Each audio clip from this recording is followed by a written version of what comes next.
Sunawanga 10 years strong to deliver Homabay County. Now we can sit in the governor's camp. We can go to an office which is shining. We can host dignitaries in this county. And soon investments are going to come here. We are no longer going to Malindi. We are going to be in Malindi of Homabay. Udwaro. And the candidate pin, woman rep Nidia Uchio Magavana Madikonya Yao. Kabondo Kasipun. But is a sector de Lupiare. I can't take a look and on the water to Pagan in September. I said, Waki kept me talking in Egimatemo. Kaskunganities, but a board of shed. The Parasite NYS. The Paragaburo governor of the Konadiku Kolimu Pogoro Pogore. Kato Tangi Baserwa Kuprade. The solid waste management bucket.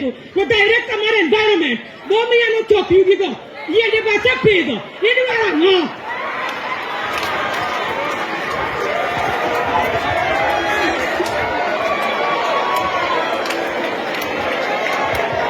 I don't want to take much time. Now we do the majority leader no kwa secondary. Aba tiyo ki second Atieno. Manyasi mar governor. Atieno most da kanga koe dalane. Mo yue mayom. Nikechuma beikoro yogi mamu ya mayom. Romu ni growth yes.